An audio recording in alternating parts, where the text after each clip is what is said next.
So just to start with some disclosures, I don't think I have any financial conflicts to disclose. I'm not selling you anything. I don't represent any products. Um, I'm on the board. That's about it. That's probably my only conflict, if that is one. I am not a lawyer. I bring up a lot of legal matters in this lecture. I can't, I can answer your questions to the best of my ability, but I wouldn't be able to give you any legal insight into what or what not to do. And then my Google is as good as yours. If I bring up something and you happen to know factually better than me, please bring it up. I'm not going to debate the topic. We're all here to learn. Okay, so just some numbers I pulled up. It's estimated that due to medical errors, there's 210,000 to 400,000 deaths a year. It makes us one of the most dangerous things in the country. And it depends on what your sources are and what they attribute the death to be. Serious harm has also been estimated to be 10 to 20 times that, depending on whether it's increased morbidity, increased length of stay, missed time from work, things like that. It's also estimated that it attributes $17 billion to our healthcare costs.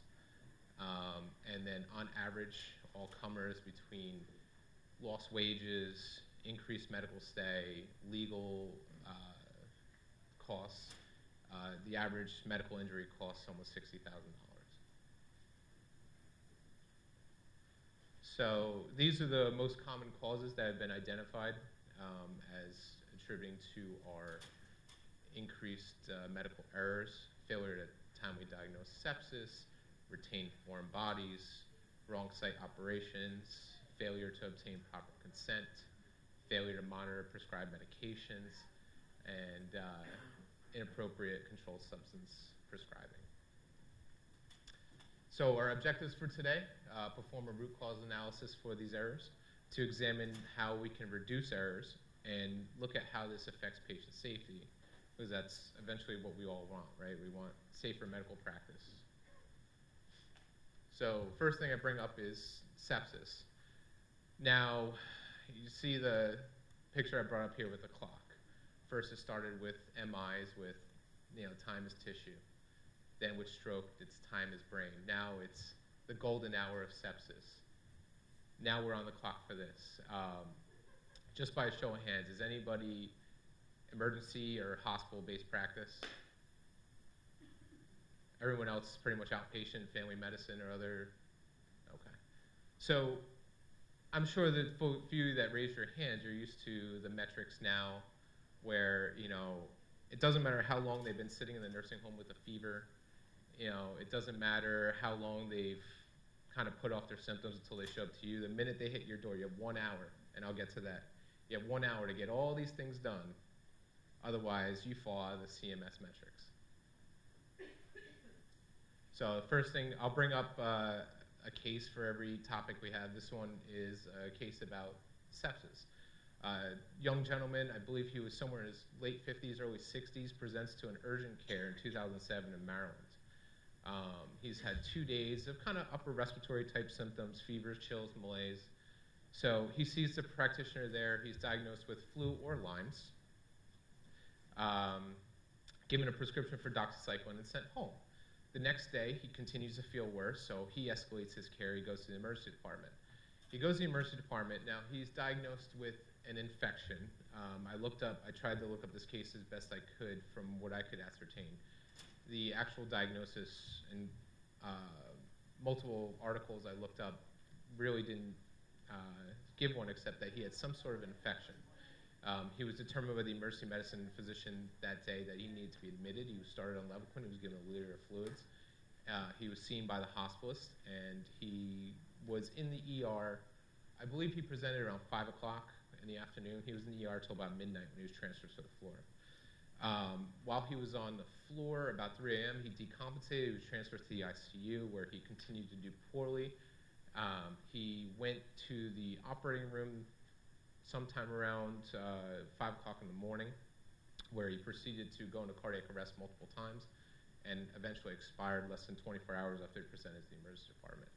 Now, again, I'm confused as to what happened, because he kind of had what seemed like upper respiratory symptoms, yet he went to the OR where they did an exploratory laparotomy.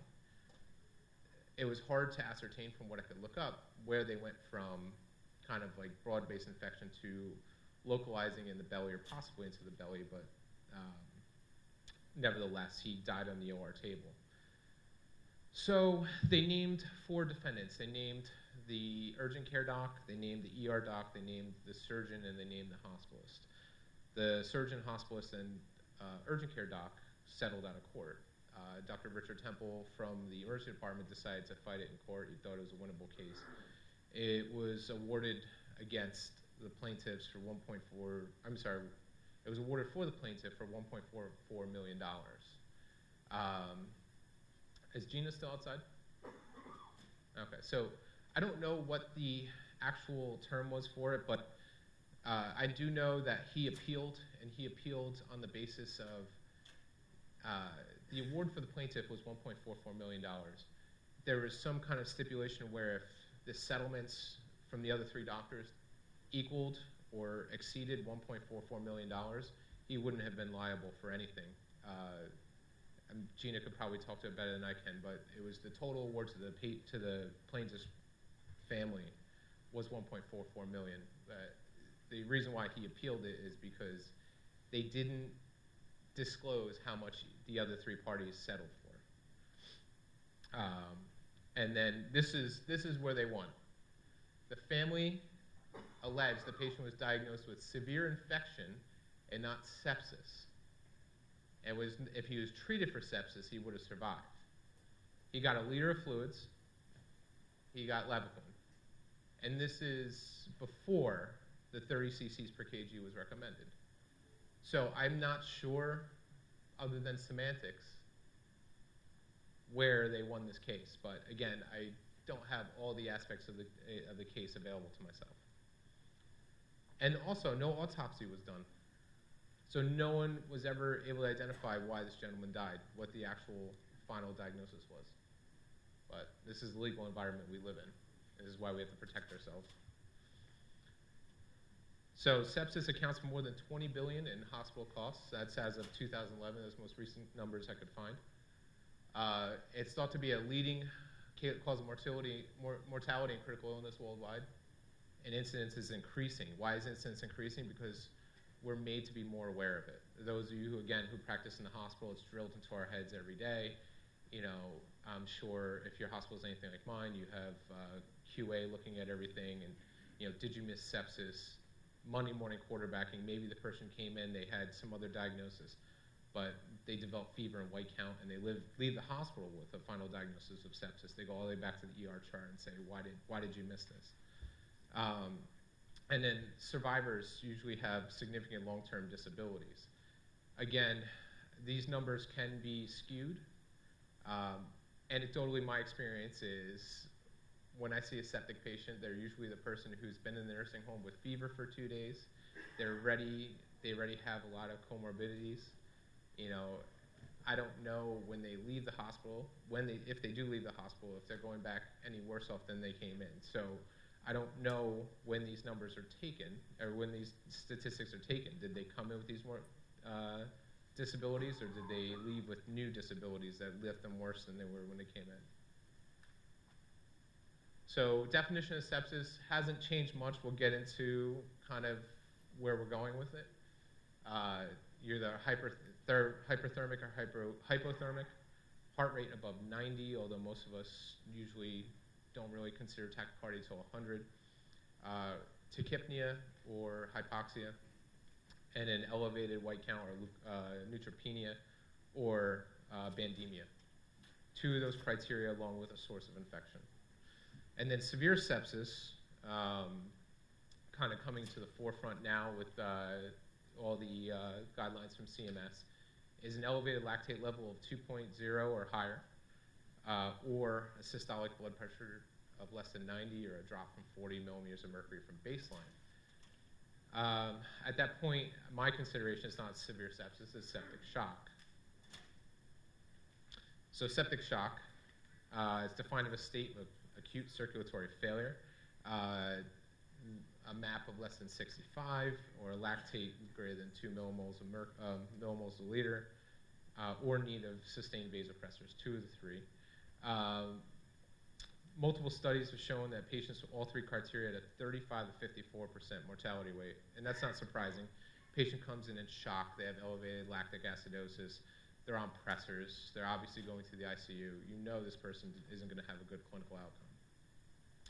And then multiple studies have been performed trying to, I guess, validate use of lactate, and they have numbers anywhere between 6.8 and almost 18% mortality rate, depending again on what studies look at. So, getting back to the beginning of our talk, we're trying to become more aware of sepsis. They've been looking at sepsis closely since 2002, when the SEP trial came out, and they started trying to increase awareness, increase survival, increase or decrease morbidity from sepsis. And, you know, these were the goals of the Surviving Sepsis campaign. And ever since then, we've kind of been trying to, I guess, build on this, improve on this. So then in 2018, the guidelines were essentially moved to where we are now. So this is where I was alluding to in the beginning with the 1-hour bundle. Anybody who comes in with suspected sepsis, you're measuring the lactate, you're obtaining blood cultures, you're administering broad-spectrum antibiotics, you're giving 30 cc's per kilogram of crystalloid, and then vasopressors if they're hypotensive. The caveat is if they have CHF or renal failure, you have to be concerned about, you know, are you going to drown this person essentially if you give them too many fluids?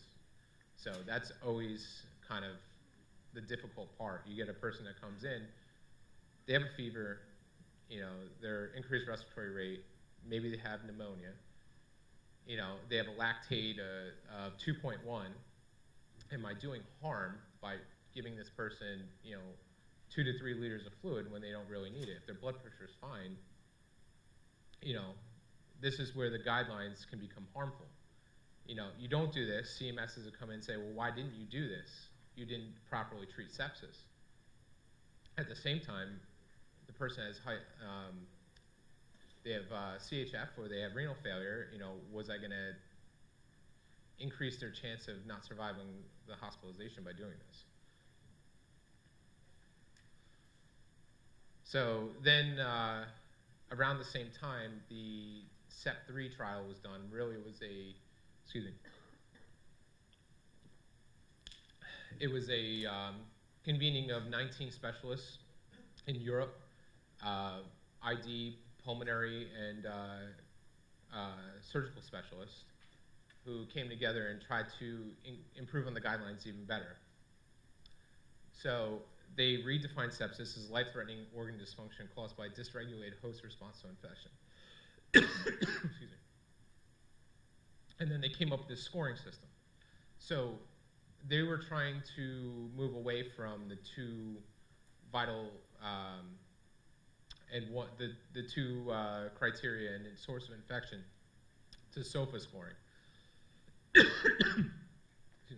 Now the interesting thing about SOFA scoring is, and I'll get to that as well, it's based on lab findings essentially. There are some physical exam findings, but it's mostly based on lab findings. It's a great ICU scoring system for mortality and morbidity, but terrible predictive value for if a person has sepsis or not. I thought this was interesting too. Sorry. I thought, is that better? Okay, sorry. I feel like when I turn my head sometimes it doesn't pick me up. So a person with 2 points or more was associated with 10% mortality. Yeah.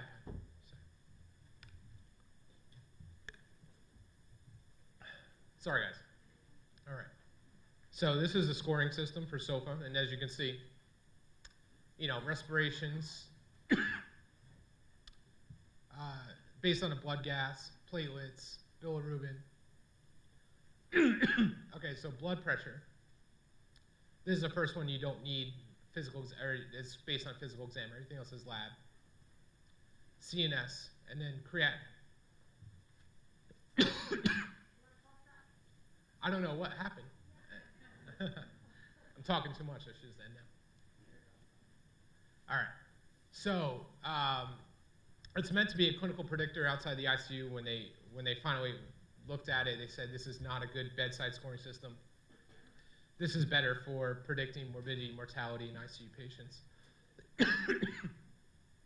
And then it's considered positive if the patient has two of the, So then they developed QSOFA.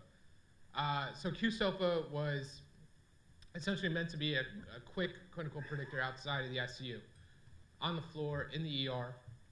And then it's considered to be positive if the patient has a source of infection in 2 of the 3 following: GCS of 13 or less, hypotension, or tachypnea. And they looked at it and said the predictive value is similar to full SOFA score. So they looked at it as a quick and easy bedside clinical predictor for sepsis. Also, when they were looking at this, thank you very much.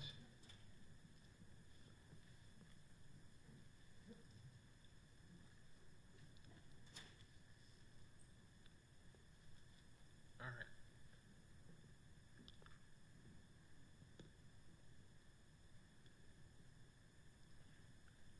right. Okay, so the SEP3 group looked at lactic acid, and I highlighted this, and I bolded it, and I blew it up, because they determined that lactic acid did not meaningfully improve predictive validity. Meaning, CMS is all about the lactate. If the lactate's elevated, flood them, recheck it, keep checking it, keep following it. Whereas they looked at it and said it really didn't help at all. It can give you an idea about people who are in intermediate risk. Half of the members of the task force believed, only half the members believed that elevated lactate was due to cellular dysfunction. And they couldn't even add it to QSOFA. They didn't think it had any increased specificity in the QSOFA scoring. So, limitations to this part of the lecture. Sepsis is still a fluid diagnosis. It's still hard to diagnose. Sometimes it's made after the fact. And there's really no easy clinical biological set laboratory imaging criteria to identify sepsis. It's kind of using judgment, using, intuition, trying to identify if this patient has abnormal vital signs because of infection or something else going on. SOFA and QSOFA, they're great for inpatient, but I still prefer to use my 2 vital signs and source of infection definition for sepsis. It's a broad term, and as you can see, the definition is always changing. All right, so moving on.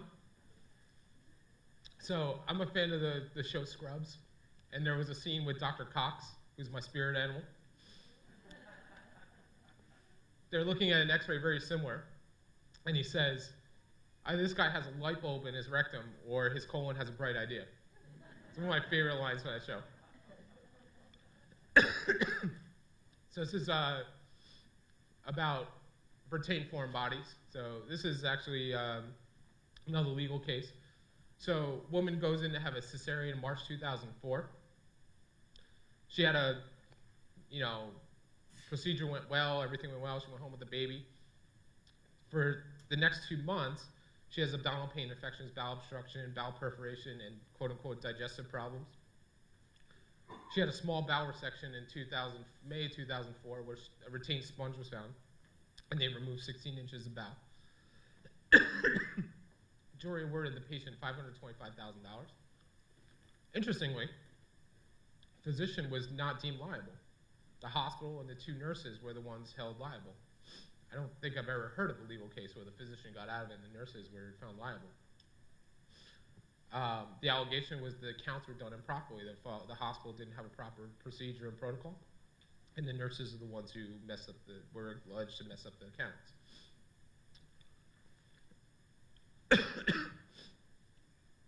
So retained foreign bodies can kill people. Surviving patients usually suffer physical and emotional injuries, as you could see from prior legal case. They're usually detected by x-ray or follow-up visits or by the patient just reporting pain and discomfort after procedure. And they may manifest at any time. Most common retained foreign bodies are sponges. Sponges, like 80%. Towels, broken components, needles, and then instruments, and then usually the instruments are the foldable retractors, like the malleable retractors. Average cost is 166 to 200,000. So in the beginning of the lecture, how I said that average cost for all medical errors was about $60,000. This is the bulk of where they come from, case by case. And again, legal defense, indemnity payment, and then unreimbursed surgical correction when the patient has to go back to the OR to have this removed. Now, it's estimated 1,500 cases per year. If you consider how many surgeries are done in this country, 1,500 is a low number, right? I mean, it's a lot. It's a lot, but you know, there's hundreds of thousands of surgeries done in this country every year. The percentage of retained foreign bodies is so low compared to how many surgeries actually performed. The Joint Commission had 772 retained foreign body reports. There's Sentinel reporting database. 16 of these resulted in death, and then 95% of these resulted in extended hospital stay. And it's considered a reviewable Sentinel event by the Joint Commission. Root causes include absence of policies and procedure or failure to comply with them. So this is from the Joint Commission. Of course, they're always going to say that policies and procedure are going to trump all. Intimidation issues, well, you know, the nurse is afraid to report an abnormal count to the surgeon because she's going to get yelled at, situations like that. Failure of communication among staff and physicians. You know, maybe the nurse did the count but didn't report it to the surgeon or report it to whoever she needed to report it to. And then, of course, education and training. So risk factors for retained foreign bodies. Patient obesity, and this isn't going to get any better. I just saw today that the average American male now weighs over 200 pounds, so I'm almost average. Whereas 10, 15 years ago it was 190 pounds, and in the 1960s, I believe the average male was 166 pounds. So we're all getting bigger. We're not becoming any less of a risk to have surgery. Emergent, urgent surgery. So if any of you practice at a trauma center like I do, a lot of times people are coming in, the gunshot wounds to the abdomen, they're going right to the OR, they're probably going to be left open for a couple of days in the ICU, packed with dressing, packed with Curlex. You know, then comes along the medical student or the intern to remove everything before they take them back to the OR and close them up. They may have missed a sponge or two. And then unanticipated changes during the procedure, there's increased bleeding or there's a nick in the bowel or something like that, whereas you're packing the abdomen or, you know, packing another area, and it may lead to increased chance of foreign body. Abdominal surgery, which kind of was alluding to, the other ones can cause it. Multiple procedures. The more procedures you have, the more increased risk you are of having a retained foreign body. Multiple surgical teams involved. We have a lot of these complicated cases where you have different specialties performing the operation. Staff turnover. You have an extended surgery where, you know, people go on break or people go home, their shift is over, and another team comes in. And then that plays right into the next aspect, which is duration of the procedure. So where are we right now? Current practice is cavity sweeps, where the surgeon's going through the entire area and they're trying to make sure that every foreign body's out. There's no instruments, there's no sponges left. When these sponges are left, they're called a Gossi pyboma or textiloma, which I thought was kind of neat terms. I'm sure more slang than anything else. So right now, manual counts that we do have a 10 to 15% error rate, which I was surprised at.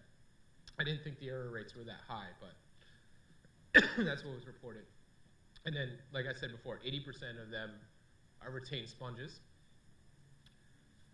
Interestingly, of the 772 Joint Commission cases, only 52 of them had incorrect counts. So that means 720 of these cases, the counts were correct, and there still was a foreign body left behind.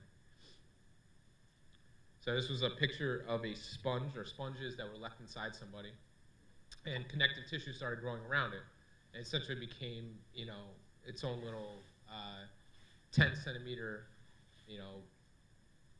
foreign object in there that was eventually removed. So according to the Joint Commission, this is how we can improve counts. I'm not going to go through everything, but you can read there yourself.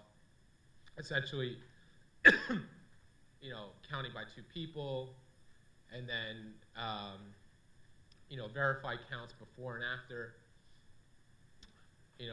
perform timeouts before the procedure, before cavity closure, before wound closure, after skin closure, and the procedure. I mean, you'll never finish a surgery if you count this many times.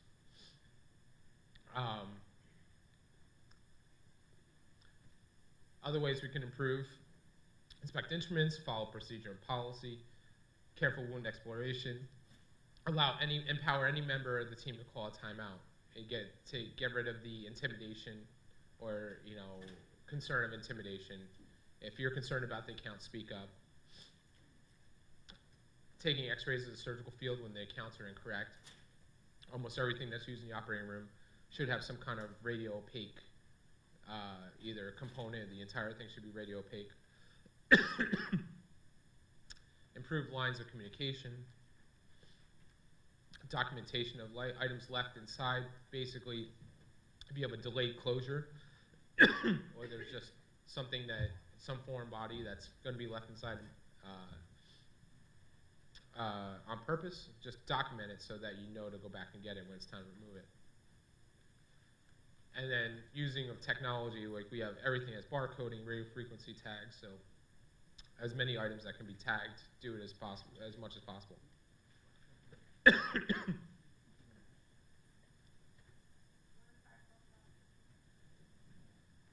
Let's do the arm. All right. So move on to wrong site surgery. Anybody know who this is? Okay. So Dana Carvey goes to a hospital in, I believe it's Toronto. Thank you. Thank you. So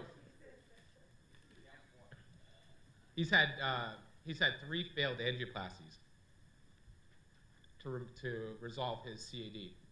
So he goes for a CABG. So CABG performed, everything goes well, but he's still having chest pain afterwards. He has another angiogram. Angiogram shows that he still has a stenotic vessel. So they find out that the surgeon bypassed the wrong vessel. The surgeon eventually said that he had strange anatomy and he was unsure, and he thought he did the procedure correctly, but obviously he didn't. So then he had a 4th angioplasty. Amazingly, the 4th angioplasty removed the blockage. So I don't know who did the first 3 then, but he sued for $7.5 million and settled for an undisclosed amount. So he lived. He thought he was worth $7.5 million. The other gentleman I told you had died of sepsis was only worth $1.44. So become a comedian. So wrong site surgery, as per the Joint Commission, defined as any surgery performed on the wrong site, patient, or the wrong procedure is performed. Unlike infection and thrombosis, wrong site surgery should be entirely preventable. I don't think entirely, and I'll get into the definitions of each one, but of course, everything, that's why we're here. We're trying to learn how we can prevent and decrease the incidence of these, and then they may have, obviously, medical, legal, social, and emotional implications afterwards. It's the second most frequently reported event to Joint Commission. The estimated cases are 0.9 to 4.5 cases per 10,000, which is still pretty low, but they do happen. Unfortunately, the Joint Commission put out the protocol, including timeout, pre-procedural protocol, it's never been validated. There's no evidence that supports that the Joint Commission's protocol improves outcome and decreases the events. So these are the definitions of different types of wrong site surgery. Wrong level. So this is commonly in the spine, but happens otherwhere as well, whereas somebody may go in for a discectomy at L3, L4, and they end up with an L4, L5 discectomy. Wrong procedure. Patient went in for an AV fistula and they got amputated. I mean,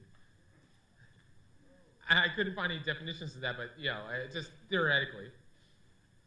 Wrong patient. Now this happens a lot because, OR schedule is constantly being turned over. Maybe the wrong patient rolls in. Maybe the partner was seeing the patient, but now the surgeon is there. They don't know what the patient looks like. Nobody identified the patient. And, John Smith gets the appendectomy that, Julie Jones is supposed to get. Wrong side. Any orthopods? No orthopods. So, you go in for ACL on the right and they go left. Now, wrong level. This is where, wrong level exposure, excuse me. So this is considered still a wrong site surgery. Doesn't necessarily mean the wrong thing was done. You can argue that all the first four were incorrectly done.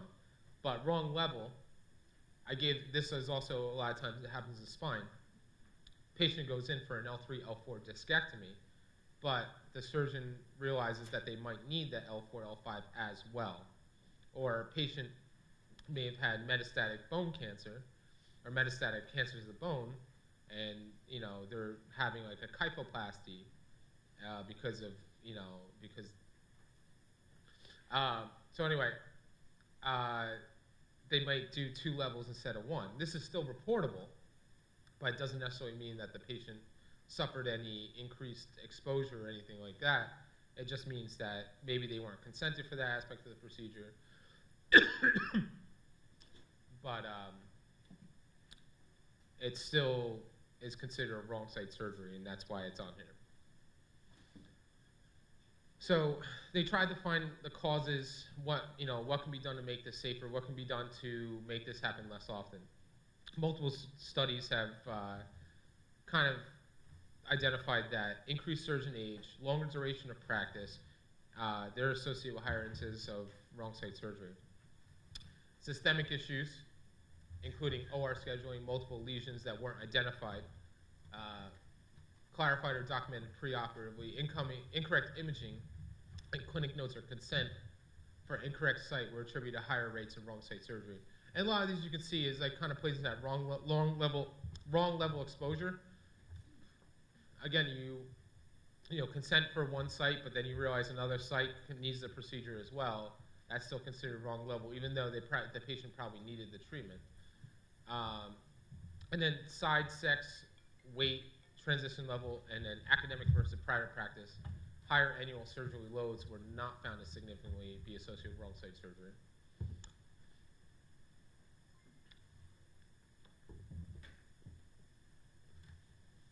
So they also tried to do a root cause analysis. The Joint Commission, of course, what did they say? Communication. You don't talk enough. You don't talk to each other enough. That's why these things are happening. Minnesota Department of Health, they also said rules, policy, procedure, communication, along with environmental equipment, training, barriers, and fatigue were responsible in that order. And then a study among spine surgeons, Devine et al., said it was more due. Now, this is the difference between the Joint Commission, the Department of Health, and then a physician. Their root cause was incorrect patient position or preparation of the operative site, incorrect lack of consent, and failure to mark site, surgeon fatigue, multiple surgeries, multiple procedures on the same patient, time pressures, emergency operations, unusual anatomy, and poor communication. So if poor communication falls down here, we have all these other reasons, and it's a point of view from a surgeon rather than MPHs and the good old JC. So how can we improve? Well, the American Association of Orthopedic Surgeons started with their site marking, initial before the operation. You go see them in PAT, say, what are we doing? doing the right knee, put your initials on there. Okay, I'll see you in the OR. North American Spine Society a few years later kind of did the same thing. Sign, mark, and radiograph. They always gotta get their radiograph in there. And then the Joint Commission developed their universal protocol for preventing wrong site, wrong procedure, wrong person surgery a couple years later. Interestingly, so they took these ideas, preoperative verification, site marking, and timeout. Since they implemented it, wrong site surgery has increased. So, why? Because we've never validated that this helps. We've never validated that their universal protocol helps. But yet they'll come in, are you following it? No, okay, well, So even though they're pushing, and we'll get into it again. The Joint Commission has had a history of steering us in the wrong way, but, you got to play the game even though we know it's not working. And the problem is we haven't identified a procedure or we haven't really identified anything that actually decreases these events. So, until we do, we're pretty much stuck. If you're a JC commissioned hospital or JC inspected hospital, you're kind of beholden to these policies and procedures. Caveat, so like I said, there's currently little evidence to support any of these checklists. The strength of evidence that supports these measures is still uncertain. The jury's still out. There's still studies that need to be done. And the strength of evidence, pinpointing the causes of these are low, as is the strength of evidence to supporting these checklists. And just for good measure, I put this up here just so you could see. It should be in your handouts. I know the print's kind of small, so you can look at your printouts at home, probably be better off. But you can also Google this, a Joint Commission Universal Protocol. If anybody here does procedures, I'm sure you're well familiar with this. You all want to take a break now? Or you want me to keep going? Keep going? Okay. All right. So moving on to informed consent, or lack of informed consent. So we're going to throw this back a little bit. A gentleman by the name of Jeff Canterbury was on a bus and developed back pain in 1959. He goes to see a surgeon who says, oh, this is a routine case. I do these every day. He goes in, has a laminectomy, relieves a ruptured disc, patient feels better. Then he's walking to the bathroom the next day and falls down. Again, this is 1959. The details are not all there. We can theoretically argue what really happened, but he needed another procedure after he fell. He was hospitalized for 3 months, incontinent and paraplegic after that.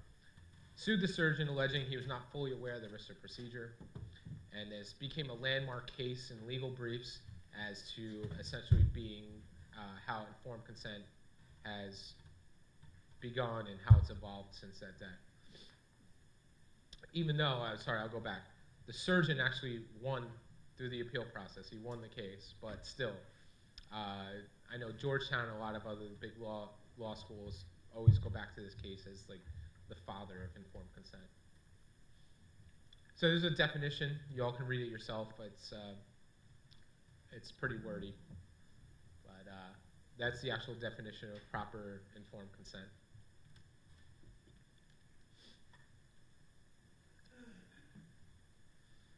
So errors with informed consent, most commonly communication issues are the most frequent root cause. Lack of basic information on a consent form. Went to a dinner by Eric Rowe the other night where he talked about legal issues in medicine. And one thing he pointed to was Stryker, for example, they have certain devices that come with their own informed consent that are essentially pre-printed. And some offices, I guess, were using that consent for other procedures, not knowing that it was device specific and things like that, and that's where they were getting in trouble. Or just, the person getting the informed consent not being aware of what needs to be on there and things like that. And as you can see, the proper informed consent, according to the Joint Commission again, is only done 26.4% of the time. There's also ineffective provider-patient communication, lack of education, cultural barriers. One thing I remember reading is that in many traditional Asian families, the patriarch makes the decisions. And a lot of times, even though it might be his wife, his child, or adult child or whatever, a lot of times it's the patriarch of the family that's ultimately the decision maker. And not identifying this can lead to increased risk and obtaining the informed consent. So how can we improve? And treat it as a process, not just obtaining a signature. I know from my residency days, a lot of times in the ICU, you'd have a surgeon call or somebody else call saying, oh, get consent for this procedure for me, and you kind of go there. Now, I'm in my first year of training. I don't know all the risks and benefits. This was so inappropriate, or a lot of times like nurses will do it, for them. Formulate clear written policies, obviously. Train staff, this is what you need to tell them, this is what they need to be aware of, these are the risks, these are the alternatives, things like that. And then just simplify the documents. Now, I know it's kind of opposite of what I said before about having, the risk, benefits, procedures, everything on there and being specific, but then simplify it, meaning try to have a one-page form that in layman's terms says this, this is what may happen, this is the benefits of the procedure, these are the alternatives, in plain language that a layperson can understand. Yeah. Correct.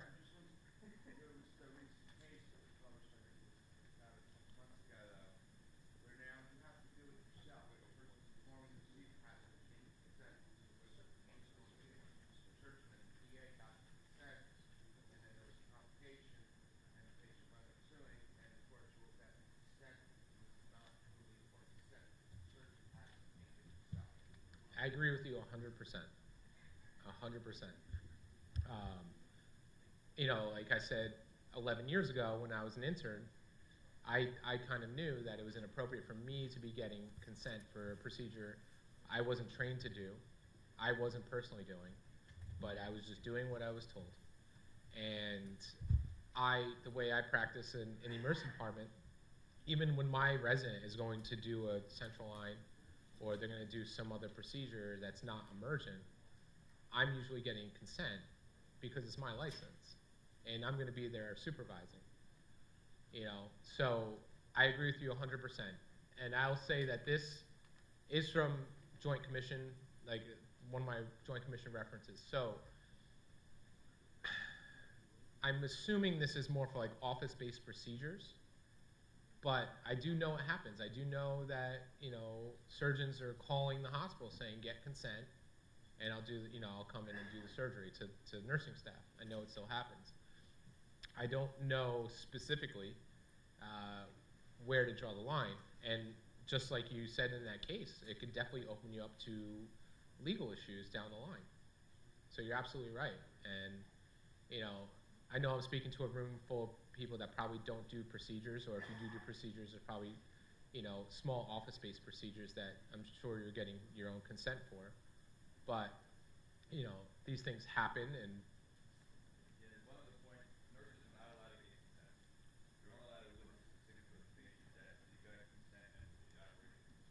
yeah.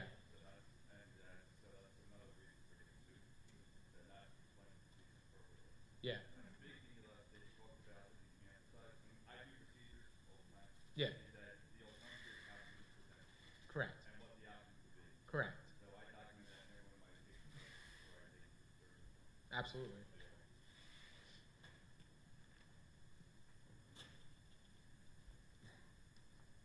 So, like I said before, ways we can improve.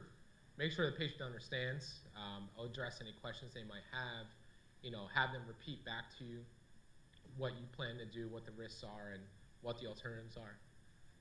Explain it in plain language. Use of visual aids. One thing I used to do occupational medicine, We treated a lot of back pain, and we used to have, like, I used to love this little lumbar. I don't know if anybody have in the office like a little lumbar model. I used to love that, to show people where they're having an issue and how we're going to correct it and things like that. I love, just me as a person, I know not everybody's the same. I love visual aids, so I think that's a great idea for anything that you're going to do.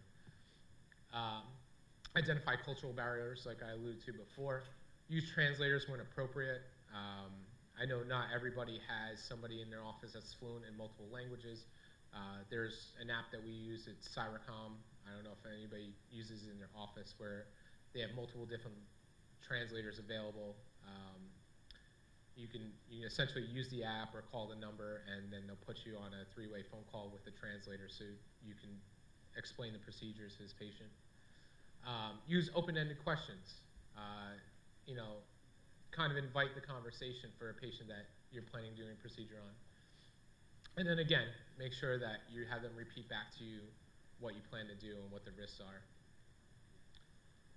So next, medication errors. And Michelina, I'm looking at you after the other night with your questions. So this case is pretty recent. This happened at Vanderbilt. About a year and a half ago, a 75-year-old female comes in, she has a subdural hematoma. Now, again, looking up this case, it was unclear whether the patient had a CT or an MRI. My assumption is MRI because of the way the events unfolded. Patient ordered Versed to treat the patient's claustrophobia. Nurse checks the medication cabinet, can't find the med, overrides it, types in VE, pulls out the medication, gives it to the patient. Give him vecuronium. Patient, I'm assumedly goes into respiratory arrest first and then cardiac arrest, is intubated, brought to the ICU, and terminally extubated the next day. Now, interestingly, the nurse was indicted on murder charges, and from the information I can gather from looking up this case, I completely agree. When the case first came out, the first question was, vecuronium has to be mixed. Vecuronium is a powder form. It has to be diluted and mixed. She didn't chart the medication. She left the patient. So this, I didn't speak on this before. She gave the medication and left the MRI room. She was supposed to be monitoring the patient the whole time. And then the way it was caught is one of her colleagues said, "What are you doing? Don't you have a patient in MRI?" And they went back and checked, and the patient wasn't breathing. And that's why the patient even survived to the next day. Yeah. Diaphragm was a little paralyzed. So there's over 6,800 prescription medications on the market. And then, as we all know, I'm sure we all have patients that are on multiple supplements. Who doesn't have a patient on CBD oil these days? Estimated 7,000, 9,000 deaths from prescription medications. I'm sure suicide and other causes are mixed into this. And there's possibly hundreds of thousands of reactions that go unreported. A patient might take medication and get a little nauseous, but they don't tell you because they know it's not a big deal. Estimated $40 billion spent on this every year. And then again, may lead to psychological and physical after effects. So this is where mistakes are made. Ordering and prescribing 50% of the time. Documenting, transcribing, dispensing, administering, and monitoring. Monitoring, right? Are you calling your patient, Michelina? Are you making sure that they're taking the medication? Now you are, right? Root causes, distraction allegedly accounts for nearly 75% of medication errors. You go to write a prescription, you get a phone call, you may forget, or you may forget how many milligrams or dosing schedule for that medication. Distortions, poor handwriting, symbols, abbreviations. This hopefully is going away with the advent of EMR and e-prescribing and things like that. So, woohoo, something good for EMR. But look-alike, sound-alike medications. And so many, again, there's 6,800 medications on the market. I still don't understand how you confuse vecuronium and Versed, but that's a different story. Negligence, I think that played a little bit more part into the case I presented. Forgetfulness, hurrying, poor motivation, vengeance, it happens, and then carelessness.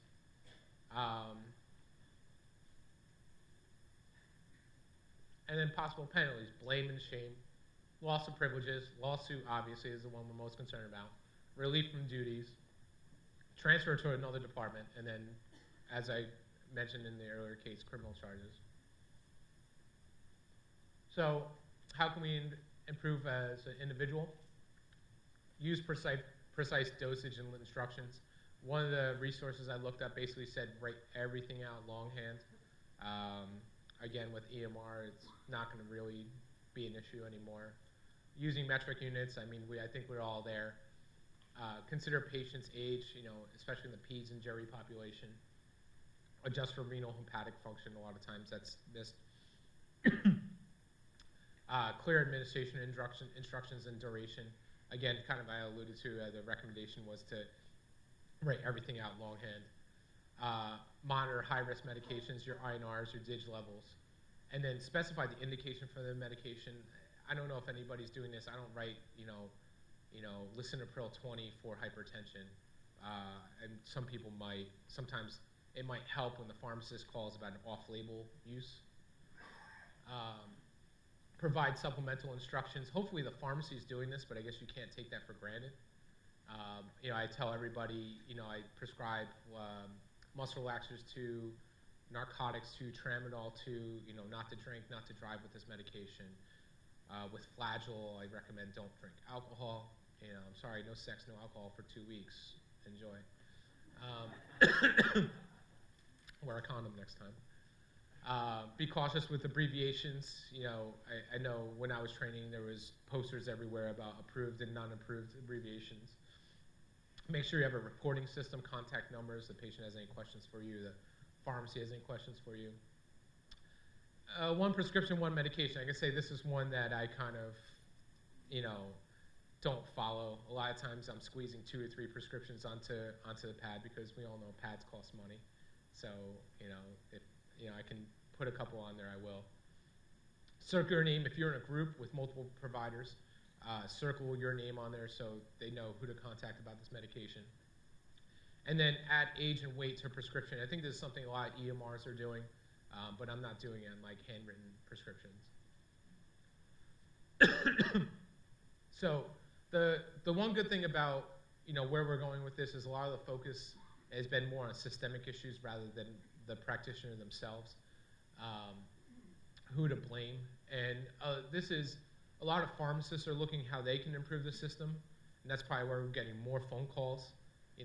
Hey, just want to double check the dosing on this. Are you sure they take it this way, this and that?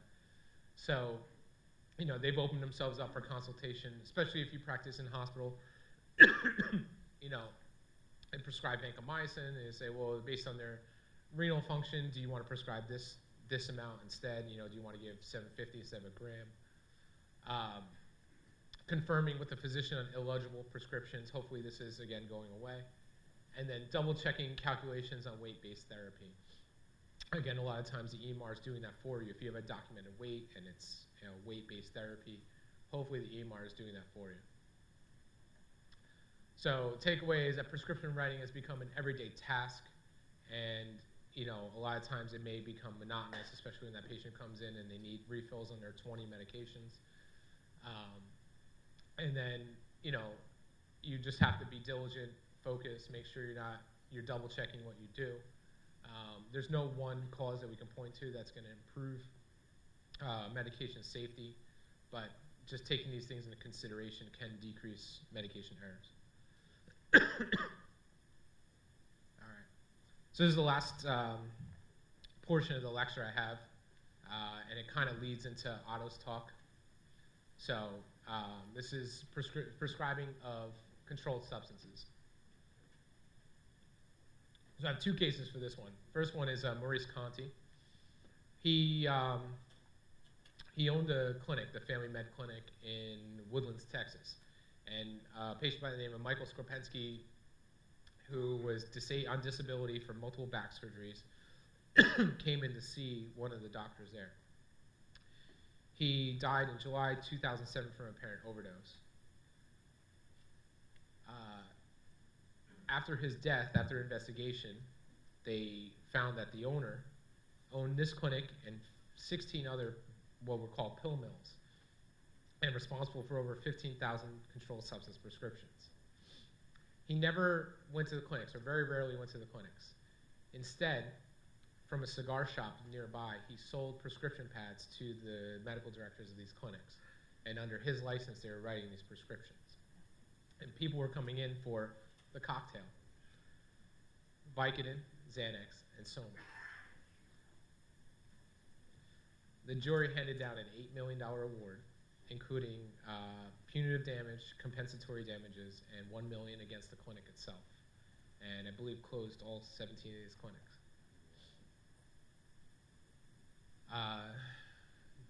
Similar nature, this young lady was a physician in California. In 3 years, she wrote 27,000 prescriptions, most of them for controlled substances. 27,000 in 3 years. That's over 100 or near 100 prescriptions a day. My hand would fall off. During that time, it was suspected that 12 of her patients died. I've heard reports of even more may have died, but at least 12 of her patients died from controlled substance overdose. She was charged in 3 cases and convicted on second-degree murder. Sentenced 30 years to life, February 5th, 2016. So we have an increased awareness, and rightfully so.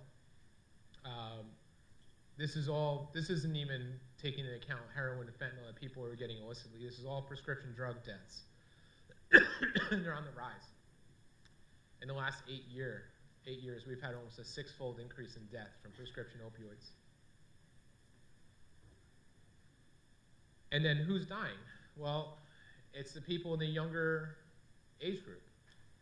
You know, this doesn't break out just opioid death, but unintentional injury is the #1 cause in all patients from age 1 to age 44, followed by suicide.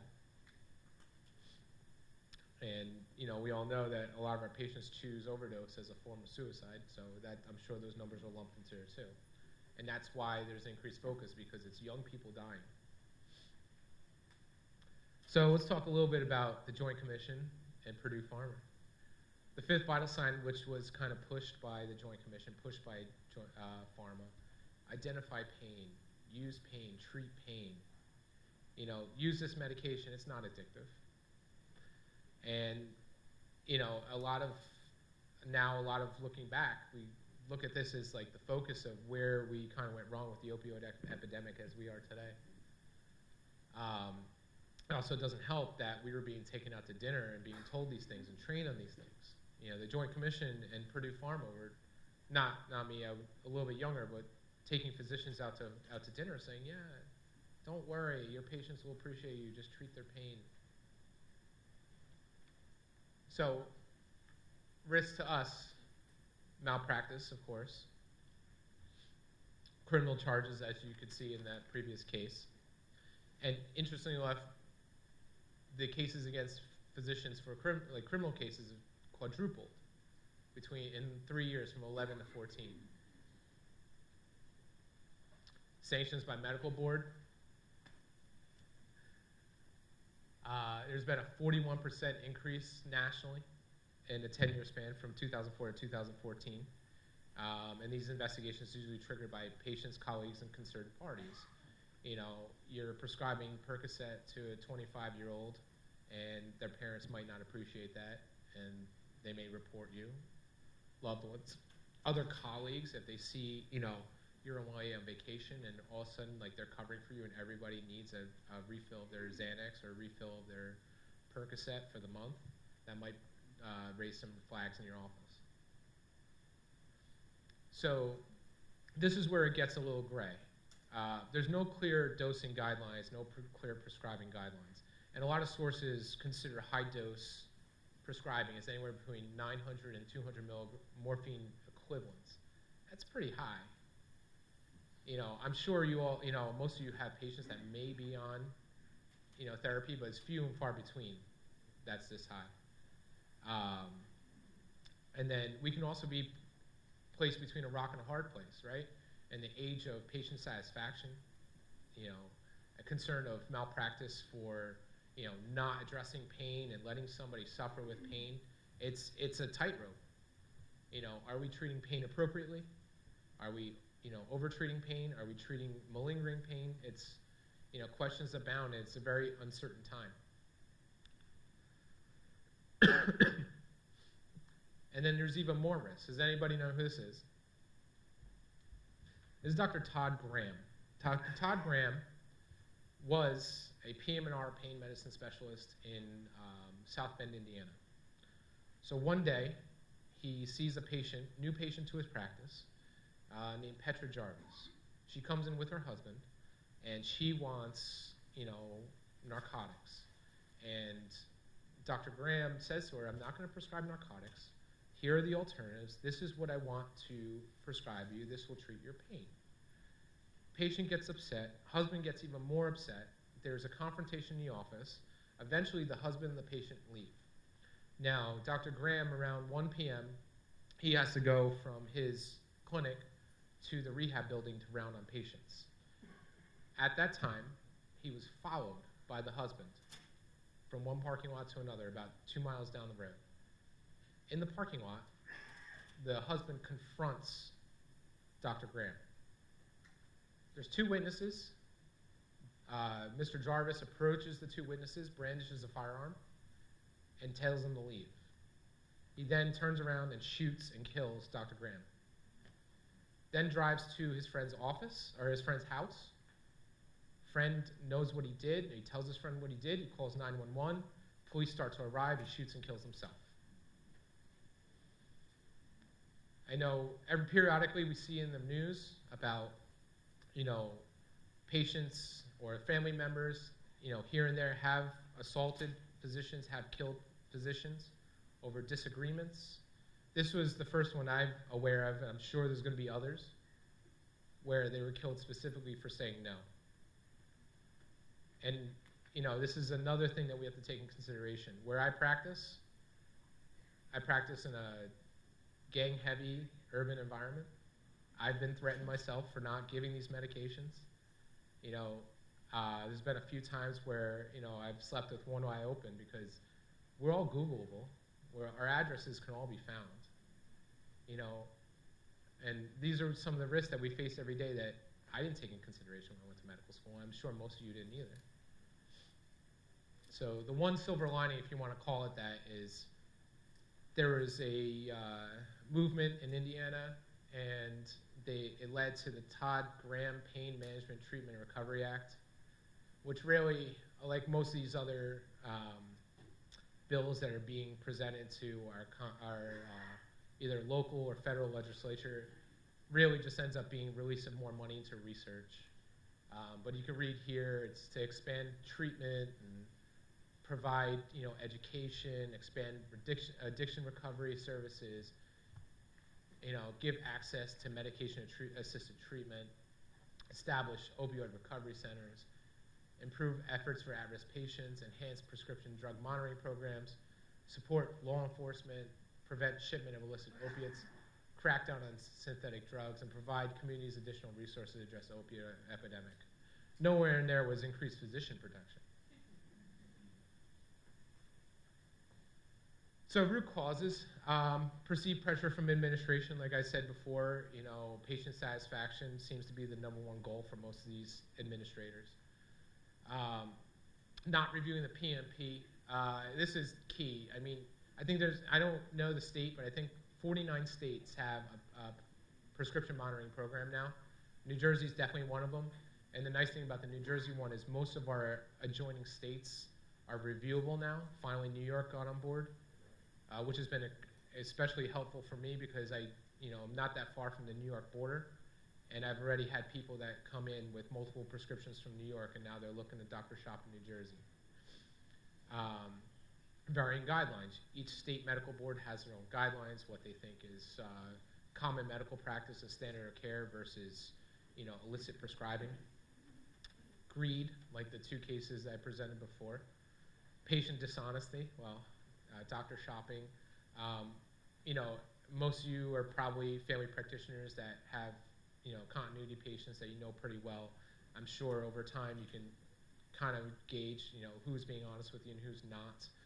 Me, most of my patients are the first and only time I'm going to see them, and I'm trying to use my judgment, and that's where the PMP comes in handy. I've had multiple patients come into me and say, oh, my doctor prescribes me this, but he's out of town. I print out the PMP. I said, when in the last year has he prescribed you this? Because it's not here, so have a good day. And then poor advice from accrediting bodies, like where we got with Percocet. So the CDC recommends discussing risk with patients. This is now part of New Jersey's opioid prescribing laws now. You have to tell them there's a risk of addiction when you first start somebody on opioid medication. Recommendations: reevaluate patients every 3 months. Again, in New Jersey, you give the 5-day prescription, right? And then they're going to come back and see you for the other 25 days. Or for me, I give the 5 days and I say, go follow up with your doctor. That's even if I give 5 days. Consider drug testing with your patients.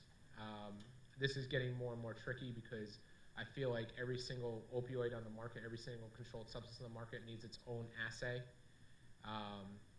The standard drug screen is great for finding heroin and its metabolites, not so great for finding synthetics.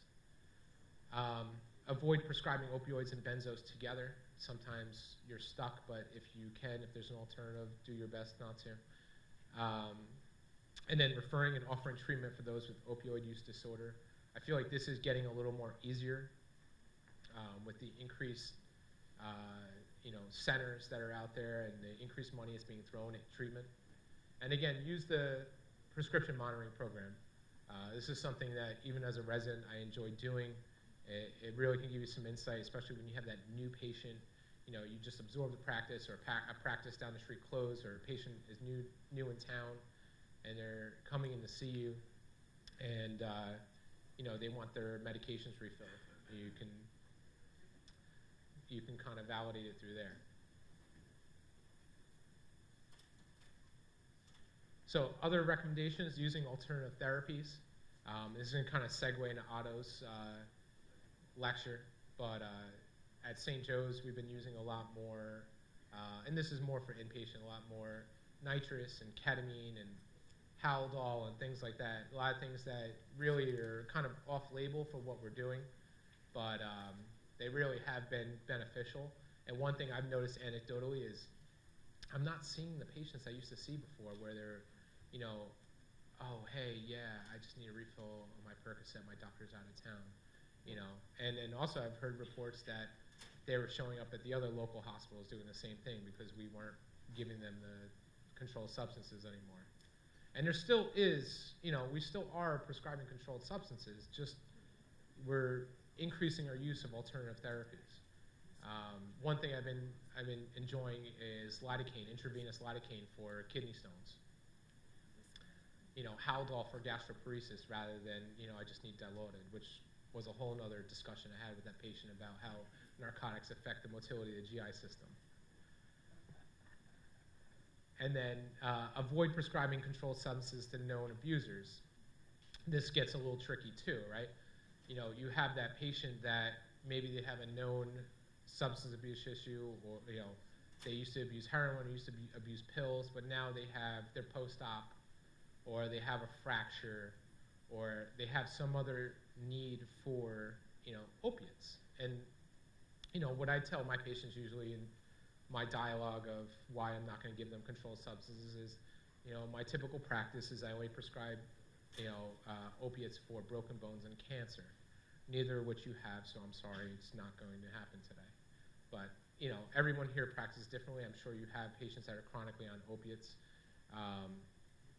It's one thing if they're using the therapy appropriately and they're not going out and getting additional illicit narcotics. If they are, then you have to kind of reconsider how you're treating this patient. Do you need to get pain management involved? Do you need to refer them to treatment? These are things that you have to take in consideration. So, just because somebody has a history of abuse doesn't mean you can't give them opiates. It just means that you have to proceed with extra caution on top of everything else. These are my references. Again, they'll be available to you in the slides.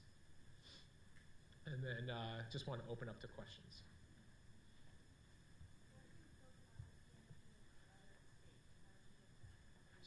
So New Jersey automatically became available to me. When I signed up for the New Jersey one, I believe there was only a handful of states that like when you put in the patient information, you put in checkboxes. And I think initially I had access to like Pennsylvania, South Carolina, Delaware, and maybe one other state. Now, yeah, it probably was. Now, on that screen where I put in the patient information, there might be like 15 states. I know New York's on there, Connecticut's on there, Massachusetts is on there, which I had a guy that drove all the way from Massachusetts to try to get illicit drugs from me at another facility. Anyone else? All right. Thank you very much, everyone.